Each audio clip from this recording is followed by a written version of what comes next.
There is a whore who sits on many waters, and she rides on a beast of a worldwide political and economic system. In 30 AD, she rode on 3 cities in 3 continents: Rome in Europe, Alexandria in Africa, and Babylon in Asia. That great city, as the Revelation calls it, that is, earthly Jerusalem, was the epicenter of a strategic land bridge that governed world trade. Do you not know that Philo the Jew, that acclaimed philosopher at the time of Christ, who joined Judaic with Greek thought, was a shipping magnate whose Alexandrian monopoly of grain barges provided the Roman Empire with close to half of its cereal needs exported from the wheat basket of Egypt? Today, the whore, she who apostatized from God in biblical terms, currently sits on a financial sea. Mystery Babylon is revealed only to eyes that see.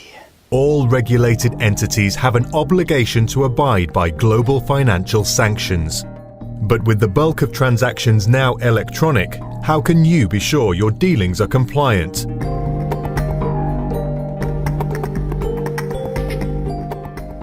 Criminals use multiple aliases. Rogue organizations are skilled at hiding. The political landscape can shift. New sanction programs arise, existing sanctions are lifted. Names are constantly updated. The penalties for breaching financial sanctions can be severe, but there is a solution. Sanctions screening by SWIFT is a powerful tool that enables quick and reliable sanctions compliance. If NATO invasions won't work, then SWIFT, globalization's financial trading and payment service, and Zio's weapon of mass economic destruction, will.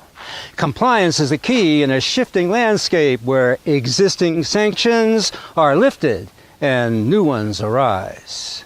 And names, those who resist the whore, are updated daily. Well, sanctions are a very important tool in our national security portfolio. And when we look at national security issues, we look at economic tools, we look at diplomacy, we look at national security tools, military options. So there's no question that what we're trying to do is to cut off the money to the regime that should not be in power and make sure that President Guaido has access to funds and has access to the assets of the country, and to make sure we protect these assets for the people of Venezuela. It's really quite sad. This is a country that is very, very rich in oil resources. Since when do bankers and the corporations they control care about the people? We're in conversation with major American companies now that are either in Venezuela or, in the case of Citgo, here in the United States. I think we're trying to get to the same end result here. You know, Venezuela is one of the 3 countries I call the troika of tyranny. It'll make a big difference to the United States economically if we could have American oil companies really invest in and produce the oil capabilities in Venezuela. Thou shalt not steal, but the harlot has forsaken the God of her youth. Defy her, and your tongue will be tied, and your constitutional, that is your God-given right to speak, will be denied. Earlier today, Secretary of State Mike Pompeo had the honor of swearing in the new United States Special Envoy to monitor and combat anti-Semitism, Ilan S. Carr. As Special Envoy, he will advise the Secretary of State and lead United States policies and projects aimed at countering anti-Semitism throughout the world. Thank you, Robert. Ladies and gentlemen, good afternoon. Our concern is going to be, first of all, to reduce the feelings of insecurity among Jewish communities throughout the world. Second of all, we're going to be looking at the indoctrination of anti-Semitic hate in the next generation.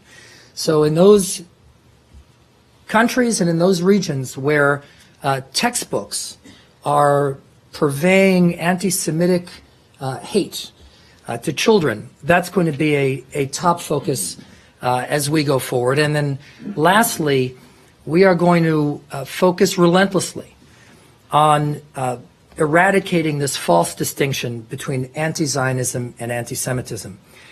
The Secretary could not have been clearer He stood before 18,000 activists at the AIPAC Policy Conference just 2 weeks ago, and he declared, I quote, "Let me go on the record, anti-Zionism is anti-Semitism."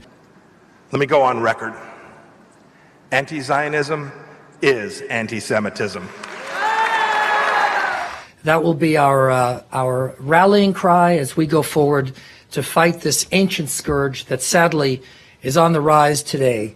Jewish linguist Noam Chomsky argues that criticism of the policies and deeds of the State of Israel deemed as being anti-Semitic is groundless.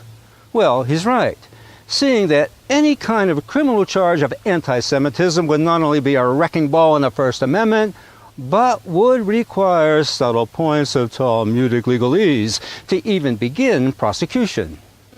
If you say the Zionist project has failed, or that Zionism is a secular and inadequate substitute of what accurately, that is, biblically appropriates Jewish nationhood according to Mosaic law, will these observations throw you behind bars? And to even launch such a witch hunt would need to sneakily commence with a kind of creeping criminalization. Start with white nationalists, morph to homophobes, and on to the anti-Zionists. And where would a prosecutor fix his litigating eyes? That's an easy one. Since our founding in 1913, ADL's mission has been to stop the defamation of the Jewish people and to secure justice and fair treatment for all. ADL is one of the foremost non-governmental authorities on domestic terrorism, extremism, hate groups, and hate crimes. For many decades, we have been tracking white supremacists and other extremists, and we have been developing strategies to address these threats.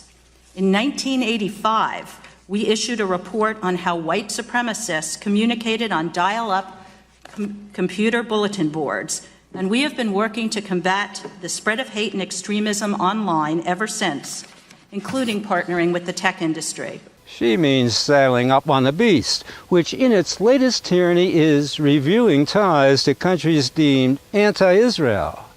It's also caught online hate, where the narration narrows down to what only a chosen few deem viewable. I'd actually like to focus on a different direction and ask you, Mr. Hirschnow, how white nationalist groups actually organize online, whether it's on existing platforms or on the dark web, and why is it that we seem to throw up our hands and say, it's the dark web, we can do nothing about it? Why shouldn't that be a focus of our work to go at the root of this, which is these horrific posts that so often lead to violence? In terms of what we can do, we see places, some of the smaller websites that radicalize. What these do, what so many of these white extremists are lone wolves. They're not part of like a hate group. They don't go out to their neighborhood like decades ago to find the local Ku Klux Klan. They find communities, they find materials. That is their community, that is the group, that is who they signal to, they recruit, they radicalize, they reach them. So and then if they're thrown off of bigger platforms, they go on to smaller ones. So what I would say on the social media is, one, we do have to be careful about whether in taking stuff off of the web where we can find it, we push things underground where neither law enforcement nor civil society can prevent and de-radicalize. There is a balancing act there that we have to do. The balancing act is in the hands of a few who swiftly convert hate to a digital algorithm revealed on a liquid crystal display that's hidden from public view. Mystery Babylon, the mother of harlots and abominations of the earth, sits upon many waters of peoples and multitudes and nations and tongues. The beast she rides is of worldwide breadth and length. Those enthralled to her strong delusion increase her power and strength.